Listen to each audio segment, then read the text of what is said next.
नमस्कार, मी श्वेता. सामसंजीवनी या आरोग्य विशेष कार्यक्रमात आपल्या सगळ्यांचं मनापासून स्वागत. आज आपण चर्चा करणार आहोत सांधेरोपण शस्त्रक्रिया वाटचाल स्वावलंबनाकडे.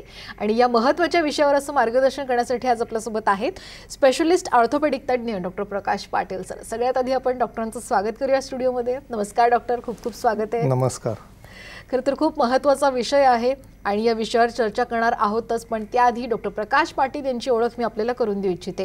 डॉक्टर प्रकाश पाटील हे सह्याद्री सुपर स्पेशालिटी हॉस्पिटल नाशिकच्या जॉईंट रिप्लेसमेंट आणि ऑर्थोस्कोपिक युनिटचे प्रमुख असून त्यांनी अनेक total knee replacement, total heap replacement आणि ACL, PCL रिकन्स्ट्रक्शनसह अनेक शस्त्रक्रिया केलेल्या आहेत.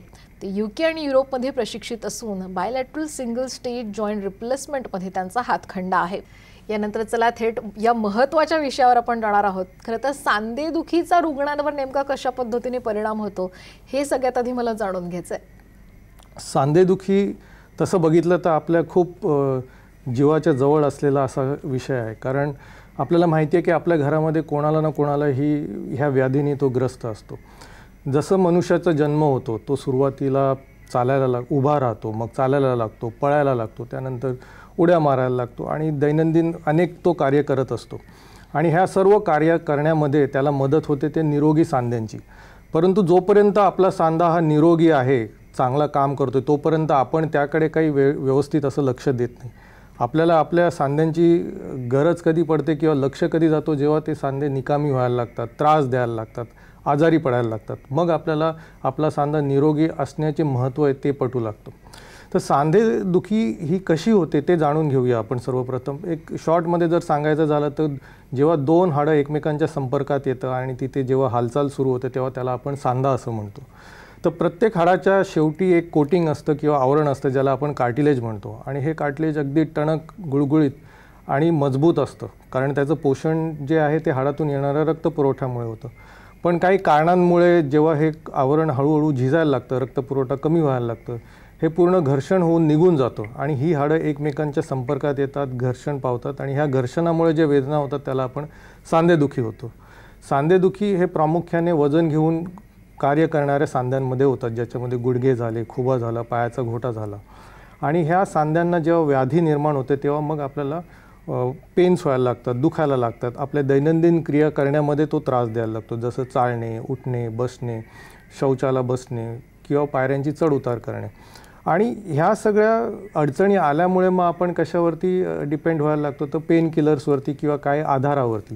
त्यामुळे आयुष्यभर जे आपण स्वावलंबी होतो किंवा इंडिपेंडंट होतो ते कुठे ना कुठे सांधेदुखीमुळे आपण कशावर तरी डिपेंडंट व्हायला लागतो किंवा आपलं आयुष्य परावलंबित ह्याच्यामध्ये कन्वर्ट व्हायला लागतो. तर सर्वात मोठा जो बदल आयुष्यात घडतो मनुष्याच्या सांधेदुखीमुळे तो म्हणजे त्याचं जे स्वावलंबी आयुष्य असतं ते परावलंबी व्हायला लागतो. आणि मला वाटतं हेच सर्वात मोठं इफेक्ट किंवा परिणाम आहे सांधेदुखीचा आपल्या आयुष्यावर. नाही, नक्कीच. खरं तर सांधेदुखी झाल्यावर त्याचा कुठल्याही रुग्णाच्या आयुष्यावर खूप मोठा असा परिणाम होतो.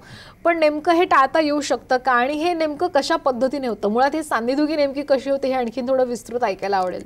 येस. आता थोडक्यात मी तुम्हाला सांधेदुखी कशी होती त्याबद्दल एक कल्पना दिलीच होती. तर आपण आता प्रामुख्याने बघूया की गुडघ्या ह्या सांध्याची सांधेदुखी कशी होते.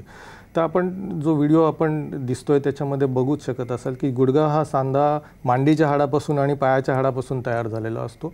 मगाशी सांगितल्याप्रमाणे त्याच्यावरती एक कोटिंग असते आणि ही कोटिंग जेव्हा पूर्णपणे घर्षण पावते, निघून जाते, तेव्हा ही हाडं एकमेकांच्या संपर्कात येऊन आपल्याला त्रास सुरू होतो. जसं गुडघ्याचा सांधा असतो त्याच पद्धतीने आपल्या खोब्याचा सांधा देखील हा एक महत्त्वाचा सांधा आहे जो प्रामुख्याने सांधेदुखीमुळे इफेक्टमध्ये येतो. आणि खुब्याच्या सांध्यामध्ये देखील जो गोलाकार असतो किंवा बॉल जो असतो त्याचा तो खराब होऊन तो वाटीवरती घर्षण पावतो आणि म्हणून मग आपल्याला त्रास व्हायला लागतात. मगाशी मी जसं सांगितलं की गुडघ्याची सांधेदुखी होते तेव्हा आपल्याला मांडी घालायला त्रास होते, शौचाला बसायला त्रास होतो आणि पायऱ्यांची चढ उतर करायला त्रास होतो. परंतु जेव्हा खुब्याच्या सांध्याची सांधेदुखी होते तेव्हा मग आपल्याला जांघेमध्ये दुखायला लागतं, मांडीच्या आतल्या बाजूला दुखायला लागतं आणि त्याचबरोबर टू व्हीलरवरती बसायला किंवा उकळ बसायला त्रास व्हायला लागतं. हे दोन प्रामुख्य इफेक्ट आहेत जे आपल्या गुडघेदुखी आणि खुब्याच्या आजारामुळे होते. आता सांधेदुखी होण्यासाठी फक्त वयोमानाने होणारी सांध्याची झीज हे एकमात्र कारण नाही आहे. जे आता आपण दाखवलं ते जस्ट एक एक्झाम्पल होतं की सांधा कसा खराब होतो. परंतु वयोमानाप्रमाणे सांधेदुखी जसं आपलं वय वाढतं तसं खराब होतच जातं, परंतु त्याचबरोबर इतरही आजार आहेत ज्याच्यामुळे आपले सांध्यांची झीज होते. त्याच्यात दुसरा आजार जर आपण म्हटलं तर सांधेवात आहे, ज्याला आपण रुमॅटॉइड आर्थरायटिस म्हणतो. रुमॅटॉइड आर्थरायटिसमध्ये काय होतं की रक्तामध्ये आपलं एक रुमॅटिक फॅक्टर म्हणून एक घटक असतं, ते आढळलं जातं आणि त्या घटकावरती आपल्या शरीरातली जी प्रतिकार करणारी शक्ती आहे ती त्याचं सतत अटॅक होत असतं आणि ह्या अटॅकमध्ये वेगवेगळे केमिकल्स रिलीज होतात आणि ह्या केमिकल्समुळे सांध्याच्या आजूबाजूचे ते आवरण आणि कोटिंग पूर्णपणे नष्ट होऊन जाते. आता हे सांधेदुखी संधिवाताची आहे का ही कशी ओळखावी, तर हे 20 ते 40 वयोगटातले रुग्ण असतात ज्यांच्यामध्ये दोन्ही हातांचे, दोन्ही पायांचे, बोटांचे सांधे, मनगटाचे सांधे, कोपर हे इन्व्हॉल्व होतात. त्यांना सूज येते, स्टिफनेस असतो आणि जखडपणा येतो. त्याचबरोबर ब्लडमध्ये रिपोर्ट्स पॉझिटिव्ह असले की मग आपण त्यांना संधिवात असं म्हणतो. ह्यानंतर जो आजार आहे ज्याच्यामुळे सांधेदुखी होते ते म्हणजे एव्हियन, खोब्याचं जेव्हा एव्हियन हा आजार होतो, मोस्टली आपण हे बऱ्याच वेळा कोविडनंतर बघत आलो आहे की रक्तपुरवठा तिथला खंडित होतो. रक्तपुरवठा खंडित झाल्यामुळे तो बॉल पूर्णपणे निकामी होऊन जातो आणि म्हणून खोब्याची सांधेदुखी होते. त्याचबरोबर जर आपल्या गुडघ्यामध्ये किंवा खोब्याला कुठला मार बसला असेल, लिगामेंट इंजुरी झाली असेल, लिगामेंट तुटली असेल, गादी फाटली असेल, तर त्यामुळे सुद्धा आपला सांधा खराब होऊ शकतो आणि आपल्याला हे लक्षणं दिसू शकतात. त्यानंतर जे कारण येतं ते म्हणजे जर का लहानपणी काही खोब्याचे आजार असले, जसे की काही मुलांमध्ये व्यवस्थित सांधे डेव्हलप होत नाहीत तर ते पुढे जाऊन सांधे निकामी होतात. आणि सर्वात शेवटचं जर आपण म्हटलं तर मग कुठल्या प्रकारचे इन्फेक्शन, जसे बॅक्टेरियल इन्फेक्शन झालं किंवा TBचं इन्फेक्शन झालं, ह्यामुळे सुद्धा सांधे निकामी होतात आणि सांधेदुखी होतात. तर हे एक ओव्हरऑल ओव्हरव्ह्यू आहे की आपलं सांधेदुखी एक्झॅक्टली कशा पद्धतीने होतात आणि त्याची काय काय कारणं आहेत. नाही, नक्कीच खऱ्या अर्थाने याचे परिणामही आपण पाहतोय आणि याची कारणंही पाहिली. तर कुठल्याही पेशंटला असंच वाटतं की अरे हे मी टाळलं तर खूप छान होईल, ते मला कसं टाळता येईल, तर तुम्ही स्वतः या स्पेशलिस्ट आहात तर सांगू शकाल का? नक्कीच. आपण नेहमीच म्हणतो की prevention is always better than cure. आपल्याला हे सांधेदुखी टाळता येऊ शकते. ती टाळण्यासाठी काय करायला पाहिजे, तर आपल्याला सगळ्यात पहिले एक सकस आहार आपला ठेवला पाहिजे, वजन नियंत्रित ठेवला पाहिजे, नियमित व्यायाम केला पाहिजे, काही पथ्य पाळली पाहिजे आणि महत्त्वाचं म्हणजे आपल्या जवळच्या ऑर्थोपेडिक सर्जन किंवा डॉक्टरांची भेट घेऊन आपल्या सांधा कुठल्या स्थितीमध्ये आहे त्याची जाणीवपूर्वक तपासणी केली पाहिजे. आता सकस आहार जर आपण म्हटलं तर सकस आहार आपण कशाला म्हणतो? हाडांच्या दृष्टीने जर आपण म्हटलं तर कुठलाही आहार ज्याच्यामध्ये कॅल्शियम आणि व्हिटॅमिन डीचं प्रमाण योग्य प्रमाणात असेल तर त्याला आपण सकस आहार म्हणतो. कॅल्शियमचा जो स्रोत आहे किंवा सोर्स आहे तो व्हेजिटेरियन किंवा शाकाहारी डाएटमध्ये आपल्याला दूध आणि दूधजन्य पदार्थामध्ये सापडतो, जसं की दूध, दही, ताक, पनीर. आणि जर नॉन व्हेजिटेरियन किंवा मांसाहारी आपण आहार म्हटलं तर त्याच्यामध्ये आपल्याला मासे किंवा फिश ह्याच्यामध्ये त्याचं प्रमाण खूप जास्त आहे. पण कधी खूपच जास्त डेफिशियन्सी होऊन जातो आणि त्यामुळे मग आपल्याला गोळ्या घ्याव्या लागतात. आता नुसतं कॅल्शियम आपल्या आहारात असून उपयोगाचं नाही, कारण कॅल्शियम जरी आहारात घेतलं तरी ते रक्ताद्वारे आपल्या हाडांपर्यंत पोचणं पण गरजेचं आहे. तर ही ॲब्झॉर्प्शनची जी प्रक्रिया आहे ती करण्यासाठी आपल्याला गरज असते ती म्हणजे व्हिटॅमिन डी किंवा आपण जीवनसत्व ड ह्या घटकाची. तर व्हिटॅमिन डी हे आपल्या शरीरात नैसर्गिकरित्या तयार होत असतं.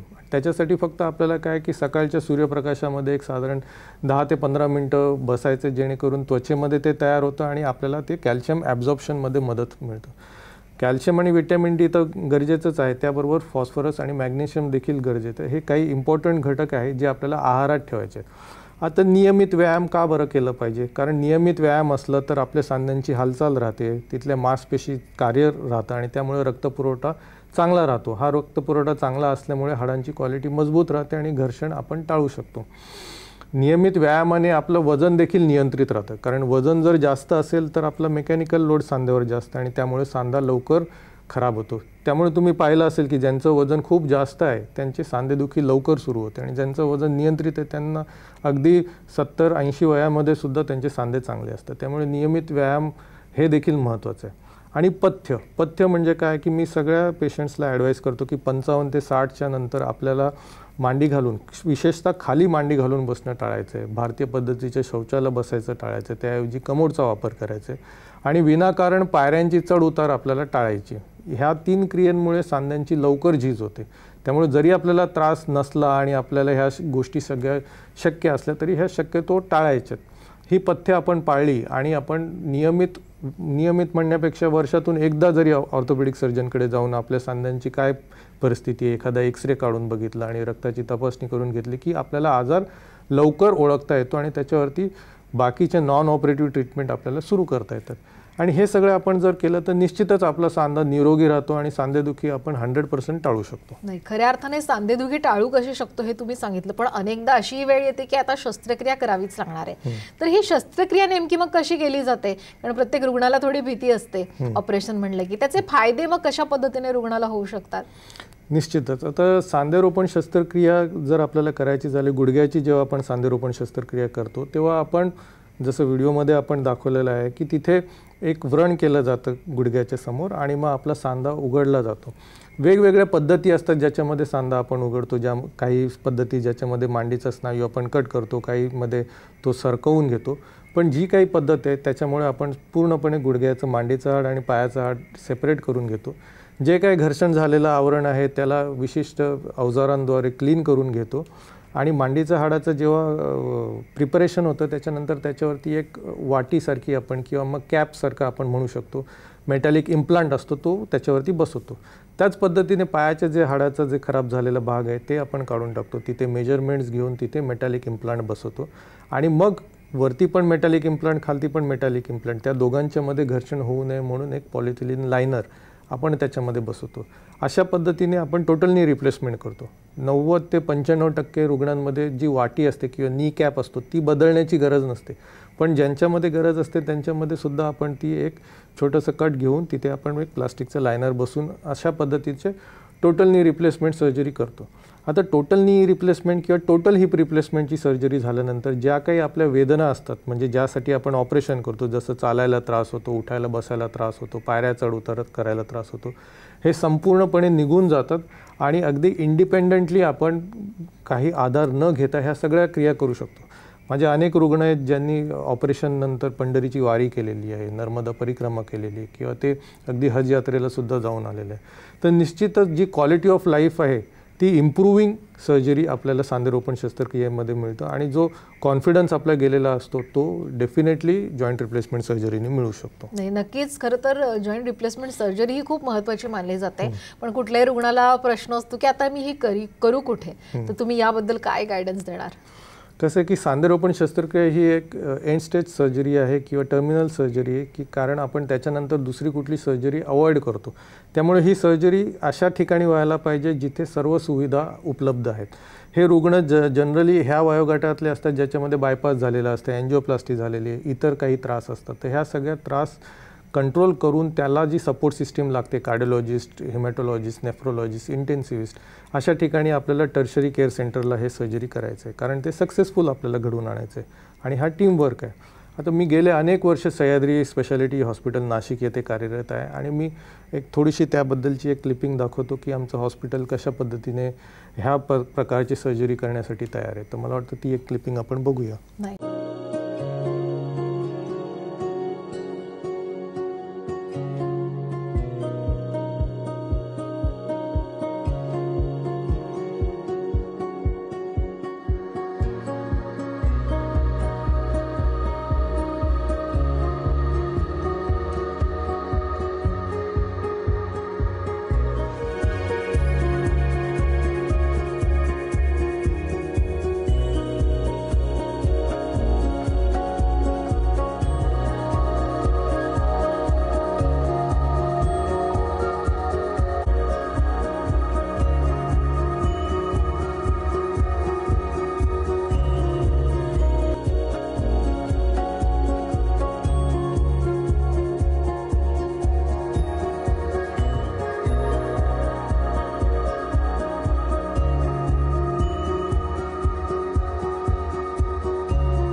ऑर्थोपेडिक्स डिपार्टमेंटबद्दल सांगायचं झालं तर आपण bilateral total knee replacement minimal invasive म्हणजे अगदी छोटा कट घेऊन इन्सिजन घेऊन सर्जरी करतो. Low cost but very effective quality of surgery Sahyadri hospital Nashik येथे आपण देतो.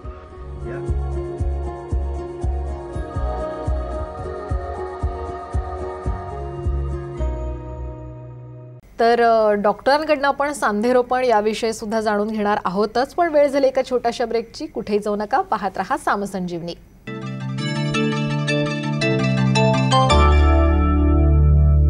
ब्रेकनंतर सामसंजीवनीमध्ये पुन्हा एकदा आपल्या सगळ्यांचं मनापासून स्वागत.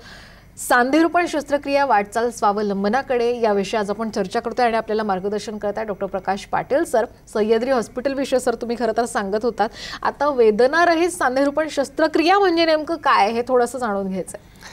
कसं आहे की सांधेदुखीमुळे आपण जाणून घेतो की त्याच्यामध्ये पेन्स इन्वॉल्ड आहेत किंवा वेदना खूप साऱ्या आहेत. तर बऱ्याच वेळा पेशंट सर्जरी करण्यासाठी घाबरत असतो कारण त्याला असं वाटतं की खूप जास्त त्रास आपल्याला होईल.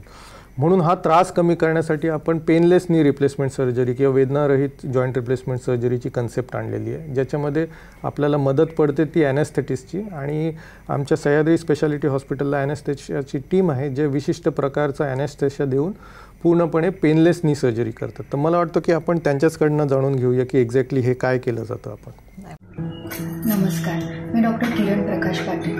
मी Sahyadri super speciality hospital Nashik येथे भूलतज्ञ म्हणून कार्यरत आहे.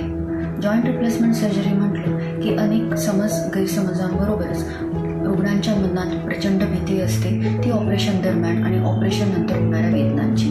आणि या भीतीमुळेच बऱ्याच वेळेला बरेचसे रुग्ण सर्जरीने होणाऱ्या फायद्यांपासून वंचित राहतात. त्यांच्या मनातील ही भीती घालून टाकून त्यांना एक पेनलेस नी सर्जरीचा अनुभव देण्यासाठी माझ्या 5 भूलतज्ञांची नॅप्स म्हणजे Nashik anaesthesia and pain services ही team Sahyadri super speciality hospital Nashik येथे कार्यरत आहे.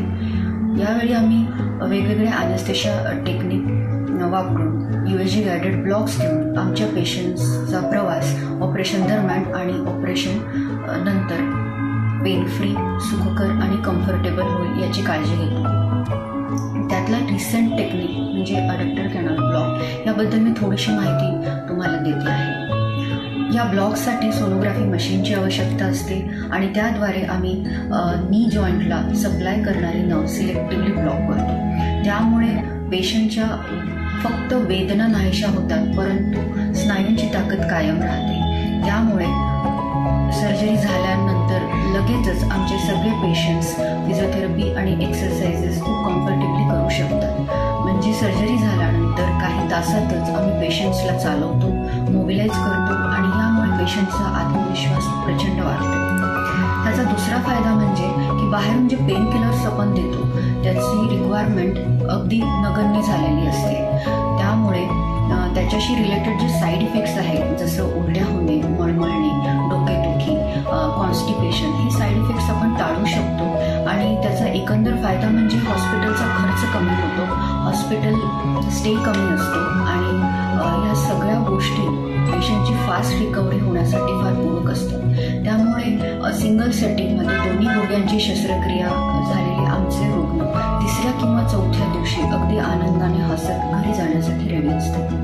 आता तिसरी महत्त्वाची गोष्ट म्हणजे जॉईंट रिप्लेसमेंटसाठी येणारे जे रुग्ण असतात ते वयोवृद्ध असतात आणि वेगवेगळ्या व्याधींनी ते त्रस्त असतात, जसं उच्च रक्तदाब, हृदयविकार किंवा लठ्ठपणा, दमा, थायरॉइड किंवा लिव्हरचे वेगवेगळे विकार. अशा पेशंट्सला बोल देणं खूप जोखमीचं असतं आणि त्यांना कमीत कमी आणि इफेक्टिव्ह बोल देणं गरजेचंही असतं. असे पेशंट्स हाताळण्यासाठी लागणारी अद्ययावत सामग्री म्हणजे जसं USG किंवा सोनोग्राफी मशीन आणि अतिदक्षता विभाग यांची उपलब्धता. तर आता सांधेरोपण शस्त्रक्रियेनंतर आता कशा पद्धतीने एखाद्या रुग्णाच्या आयुष्यात बदल होऊ शकतो हे आम्हाला तुम्ही सांगाल का? मगाशी मी जसं सांगितलं होतं की जो आपला प्रायमरी त्रास असतो चालण्या फिरण्याचा तो निघून जातो, जे डिपेंडन्सी असते ती निघून जाते आणि पेशंट अगदी त्याच्या कॉस्मेटिक ॲपिअरन्सपासून day to day quality of life किती इम्प्रूव्ह होते त्याच्याबद्दल मला वाटतं की ज्या रुग्णांचे ऑपरेशन झालेले आहेत त्यांच्याकडनंच आपण ते ऐकून घेऊया. नमस्कार, मी सुजाता शिवाजी झाडे, राहणार नाशिक. मला गुडघ्यांचा खूप त्रास होत होता गेल्या 2-3 वर्षापासून. गुडघ्यांच्या त्रासाबरोबर मला थायरॉईडचा, HBचा, BPचा, डायबिटीजचा ह्या गोष्टींचाही त्रास होत होता. मला प्रकाश पाटील सरांचं नाव कळलं, गुडघे दुखत होते म्हणून त्यांच्याकडं येण्याविषयी मला माहिती मिळाली. मी सह्याद्री हॉस्पिटलचे डॉक्टर प्रकाश पाटील यांची भेट घेतली. त्यांनी मला ऑपरेट करण्याविषयी सांगितलं. मला चालता येत नव्हतं गुडघ्यामुळे, मी अर्धी झुकून चालायची आणि मग माझी अवस्था सरांनी पाहिली. मला सांगितलं त्यांनी, तुम्ही दोन्ही गुडघ्यांचं ऑपरेट करा, तुम्हाला व्यवस्थित चालता येईल, फिरता येईल. मग मी घरी गेले आणि विचार केला का आपण ऑपरेट केलं पाहिजे, कारण मला असह्य वेदना होत होत्या दोन्ही गुडघ्यांमध्ये. मग मी सह्याद्री हॉस्पिटलला ॲडमिट झाले. सरांनी ऑपरेट केलं. ऑपरेट करताना मला डॉक्टर किरण पाटील यांचंही सहकार्य मिळालं. त्यांनी माझी खूप काळजी घेतली ऑपरेट करताना आणि सरांनी खूप काळजी घेतली. माझं ऑपरेट व्यवस्थित झालं.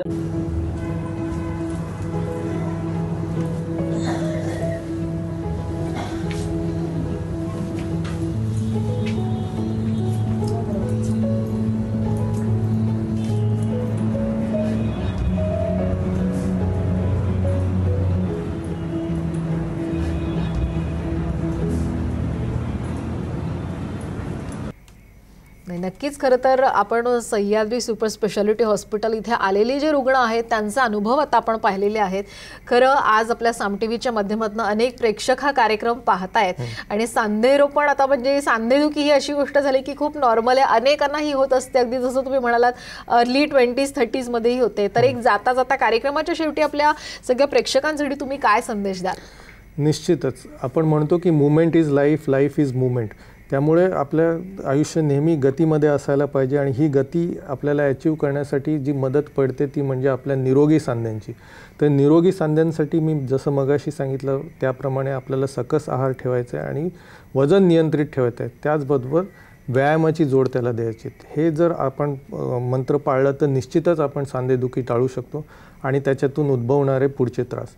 तर माझी सर्व प्रेक्षकांना हीच विनंती आहे की सर्वांनी त्यांचं काळजी घ्यावं आणि निश्चितच आपण ही टाळू शकतो गोष्ट. तर खरंच तुम्ही इथे आलात, इतकं छान मार्गदर्शन केलं, मनापासून धन्यवाद. धन्यवाद. यानंतर साम संजीवनीमध्ये वेळ झाली इथेच थांबण्याची. तुम्ही कुठे जाऊ नका, पाहत रहा साम टीव्ही.